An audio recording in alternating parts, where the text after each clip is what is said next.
Vous le savez, les constructeurs de batteries nomades, en fait, s'en donnent à cœur joie en ce moment. Ils sortent tous leur nouvelle gamme. Et moi, j'ai récupéré cette Elite 30 de chez Blue Yeti. Je vais vous faire la présentation et on va un petit peu la décortiquer. Alors, les séries Elite de chez Blue Yeti, eh bien, ce sont les dernières gammes qui sont sorties en 2025. On a vu la Elite 200, la Elite 100. Et aujourd'hui, on a la Elite 30 V2. Alors V2, je ne sais pas pourquoi, mais en tout cas, c'est cette Elite 30. Et cette Elite 30, eh bien moi, elle me fait penser à une petite batterie en fait que vous avez déjà vue et qu'on vous a déjà testé. C'est la C2A. Elles ont exactement le même format, mais pourtant on va le voir, en fait, il y a bien quelque chose de différent entre les deux. Alors cette Elite 30, en fait, c'est une micro batterie, mais micro, en fait, par sa taille, par son poids, elle fait 4,3 kg, donc ça veut dire que vous pouvez l'emmener à peu près partout. Le format fait que ça se glisse aisément dans un sac. On est sur à peu près 20 cm de profond, sur moins de 20 cm, sur, allez, 25 cm en fait de large. Et avec cette Elite 30, vous avez tous les ports dont vous avez besoin. Vous avez la prise secteur en 240, vous avez l'allume-cigare qui supporte jusqu'à 100 watts, pardon. Vous avez le retour des deux prises 12 volts, donc là où vous allez pouvoir brancher donc une petite télé, un petit frigo, etc. Les camping-caristes, les van life, etc. donc connaissent bien en fait ces deux prises-là, elles sont super utiles. Et je suis content en fait qu'on les retrouve puisque Blue Yeti les avait un petit peu abandonnés en fait sur leur batterie. On va retrouver également deux ports USB-A, donc à 15 watts. Et là c'est plutôt cool, deux ports USB-C, donc un à 140 watts et l'autre à 100 watts. Et ça, c'est très bien parce qu'on a de plus en plus d'équipements en fait qui tournent avec de l'USB-C. Et si on fait le tour, eh bien sur le côté gauche, on va avoir la prise pour l'alimentation. Et bien ça, c'est juste pour la recharger. On a la petite prise de terre ici, donc on verra. En fait, on a la vis qui est fournie. À l'arrière, on n'a strictement rien si ce n'est l'étiquette avec les specs physiques. Et sur la droite, en fait, on a uniquement ce ventilateur. Alors, en parlant de ventilateur, eh bien, ces séries Elite, en fait, Blue Yeti ont fait un travail monstre sur deux fonctionnalités, enfin sur deux caractéristiques de ces Elite. Un, c'est le bruit. Et ça, vous allez le voir tout à l'heure, en fait, même quand on lui demande 1000 watts, eh bien, en fait, elle se fait discrète. Et deux, en fait, c'est sur le format compact. Là, vous avez une Elite 30 qui est capable de fournir 600 watts et une autonomie de 288 Watt-heure, donc 288. Ici, on a sa petite sœur, la C2A, 300 watts et 204 Watt-heure. Ça veut dire que sur le même gabarit, vous passez de 200 Watt-heure à 288 et une puissance de 300 watts à une puissance de 600 watts. Et donc, sur ces formats Elite, eh bien, on l'a vu avec la 200.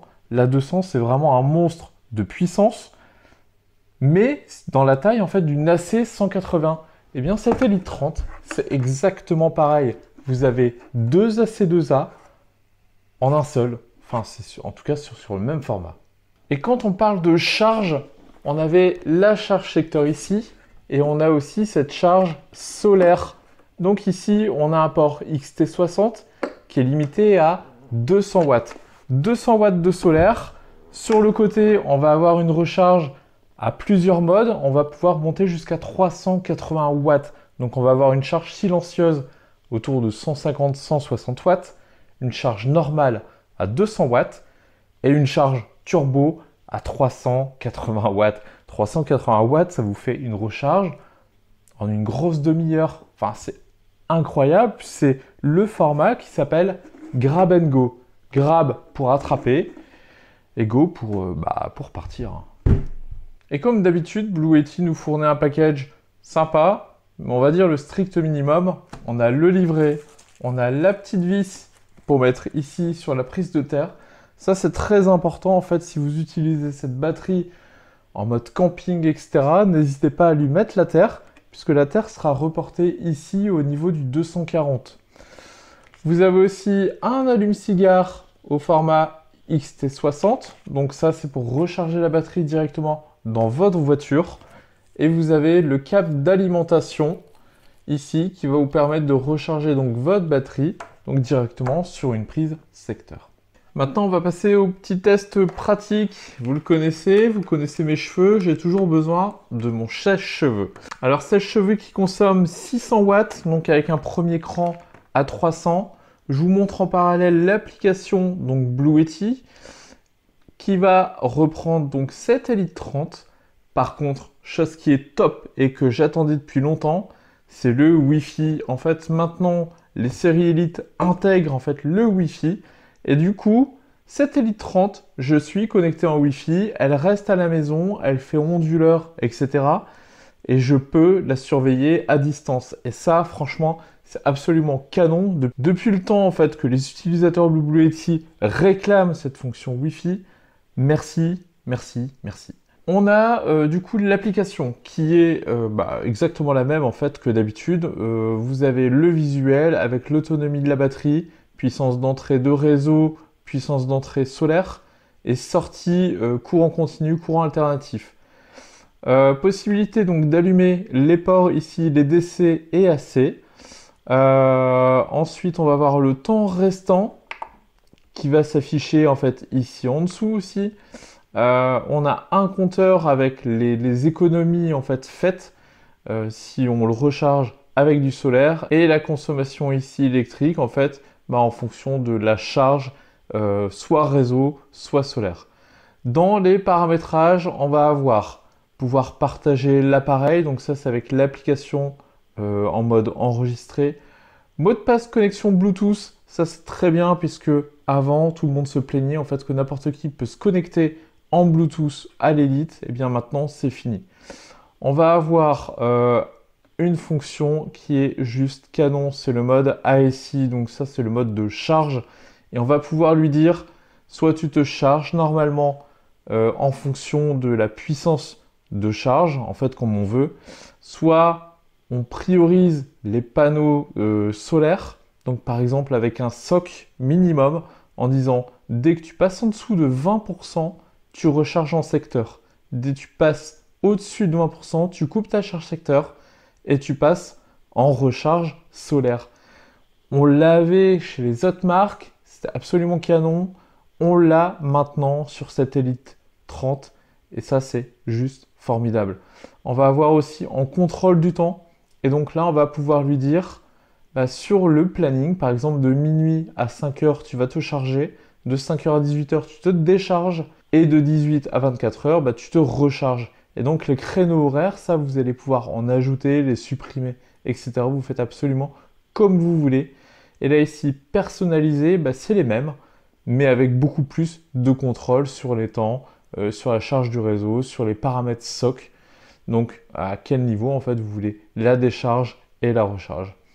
Vous aurez comme d'habitude l'augmentation de puissance, le mode éco, la veille auto et quelques paramètres avancés. Où là on a un petit peu plus la main sur les modes d'amplification du réseau. Ça on n'en parle pas beaucoup, mais si votre réseau est instable, alors que ce soit de la sous-tension, sur-tension, ou même sous-fréquence et sur-fréquence, ici vous allez pouvoir gérer tout ça et la batterie va continuer à se recharger malgré toutes ces fluctuations de votre réseau.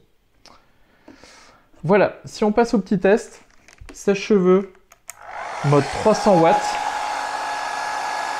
Bon, on est plutôt à 450, donc là vous voyez ça tient très très bien, on pousse.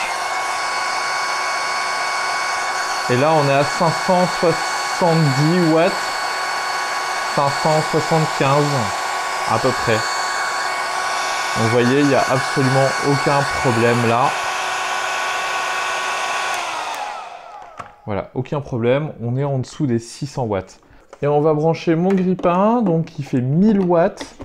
Et donc là, qui est censé le faire disjoncter. Et là, on voit bien que ça chauffe. On est à 576 watts. Donc ça, c'est la fonction de power lifting. Et je vous garantis que le grille-pain, il chauffe. Je ne sais pas si vous allez le voir, mais c'est un peu rouge à l'intérieur. Alors, pas complètement, faut se l'avouer. Ça, c'est du mode ce qu'on appelle résistif. C'est tout ce qui est à base de résistance et qu'on peut moduler. Donc on va baisser la tension pour pouvoir augmenter, enfin pallier, on va dire, l'intensité. Vous voyez qu'ici, 580 watts, on reste sous les 600 watts, malgré que c'est un grille-pain 1500 watts, ça passe très bien, il n'y a aucun problème. Et juste, on va faire l'essai en fait de désactiver ce mode powerlifting, parce que vous pouvez le désactiver, vous voyez le petit symbole muscle qui disparaît ici, et là, dès qu'on va mettre en route le grille-pain, voilà, on est arrivé à 884 watts, ça a duré 2 secondes, et cet Elite 30, bah, tout simplement, c'est mis en sécurité, mais c'est exactement ce qu'on lui demande, donc c'est parfait. Bon, alors si on résume, en fait, cet Elite 30, 4,3 kg, on a 600 watts, avec un powerlifting à 1500 watts, on a 288 Wh d'autonomie. 288 Wh, c'est à peu près 3 recharges d'un MacBook Pro, d'un XPS, enfin d'un PC portable, et je dirais une dizaine de recharges en fait d'un smartphone. Donc cette Elite 30, pour moi, il y a 2 cas d'usage.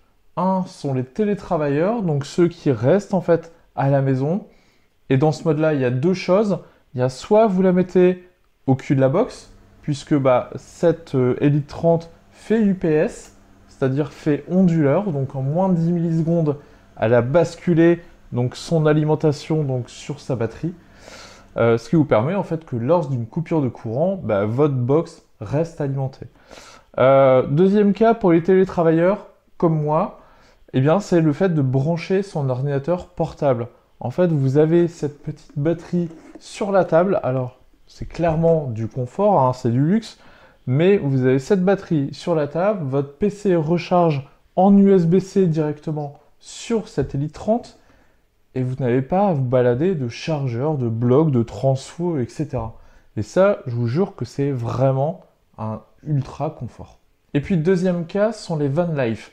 C'est typiquement le genre de batterie qui va trouver sa place sous un siège, sous un fauteuil, dans un petit placard, etc. et qui va servir presque à tout. Parce qu'on est quand même sur 600 watts et on ne va pas lui mettre un gros sèche-cheveux de 2000 watts, ou un radiateur de 2000 watts, ou faire tourner tout un van life en fait dessus. C'est clairement pas possible et c'est pas son usage premier. Et il y a aussi d'autres usages, typiquement du domestique. Vous avez besoin de poncer un petit truc à droite à gauche, vous la prenez, vous partez. Vous partez en week-end, et bien vous la prenez, vous la posez littéralement sur votre siège de voiture. À l'avant, à l'arrière, ça passe entre les 2 sièges. Vos enfants ont chacun une prise USB pour brancher les switches, les téléphones, peut-être même des petits moniteurs sur les appuis-têtes.